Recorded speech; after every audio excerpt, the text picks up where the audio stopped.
దేవుని యందు ఎలా జీవించాలి అనేటటువంటి మాటల గురించి ఈరోజు మనం ధ్యానించుకుందామండి. పరిశుద్ధ గ్రంథం ఉన్నటువంటి వారు యోబు గ్రంథము 1వ అధ్యాయము 1వ వచనమును ధ్యానించుకుందాం. చదివి సహాయం చేయండి. యోబు గ్రంథము 1వ అధ్యాయము 1వ వచనములో ఏముండిందంటే, ఊజు దేశమునందు యోబు అను ఒక మనుష్యుడుండెను. అతడు యథార్థవంతుడనై న్యాయవంతుడనై చెడుతనమును విసర్జించిన వాడై దేవుని యందు భయము భక్తి కలిగి ఉన్నాడు. హల్లెలూయా. మొట్టమొదటిగా దేవుని యందు మనము భయభక్తులు కలిగి ఉండాలి. దేవుని సన్నిధికి వచ్చేటప్పుడు మనము భయము భక్తి కలిగి దేవుని సన్నిధికి రావాలి. దేవుని సన్నిధికి కరెక్ట్ సమయాన్ని మనము పాటించాలండి. ఇప్పుడు దైవ సేవకుడు ఆదివారపు ఆరాధన 11:30 అంటే అంతకు ముందే మన దేవుని సన్నిధిలో ఉండాలి.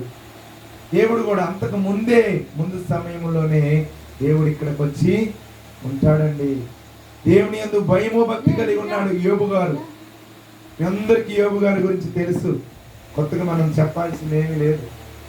యోబు గారు దేవుని యందు భయము భక్తి కలిగి ఉన్నాడు.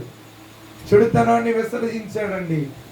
దేవుని యందు మొట్టమొదటిగా భయము భక్తి కలిగి ఉండాలి. హల్లెలూయా. అదే విధంగా రెండవ మాట, కీర్తనల గ్రంథము 43వ కీర్తన 5వ వచనాన్ని ధ్యానించుకుందాం.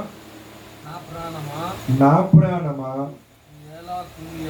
నీవు ఎలాగ కృంగి ఉన్నావు, తొందరపడుచున్నావు. ఆమె ఆయన నా రక్షణకర్త, నా దేవుడు, నేను ఆయనను స్తుతించెదను. ఆమేన్. హల్లెలూయా. రెండవదిగా మనము చూసుకుంటే దేవుని యందు నిరీక్షణ కలిగి మనము ఉండాలండి. ఇందాక మనం చూసుకున్నాము, దేవుని యందు భయము భక్తి కలిగి ఉండాలండి. రెండవదిగా దేవుని యందు నిరీక్షణ.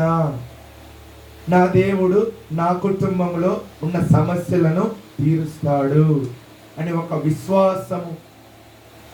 దేవుని యందు నిరీక్షణ అంటే ఏంటిదండి చెప్పండి? ఎదురు చూడుతా. నీవు ఒక దానిని అడిగావు అనుకోండి, ఉదాహరణకి నేను చెప్తున్నాను, ఒక వాటర్ క్యాన్ ఉంది, మనందరం చూస్తూనే ఉంటాం. వాటర్ క్యాన్ ఫుల్గా వాటర్ ఉన్నాయి. ఆ వాటర్ క్యాన్లో ఫుల్గా వాటర్ ఉన్నాయి. ఆ వాటర్ నీ సమస్యలు అనుకో. ఉదాహరణకి వాటర్ క్యాన్ నువ్వు అనుకో. ఈ సమస్యలన్నిటి మధ్యలో నువ్వు ఉండావు, నువ్వు ప్రార్థన చేసుకుంటున్నావు.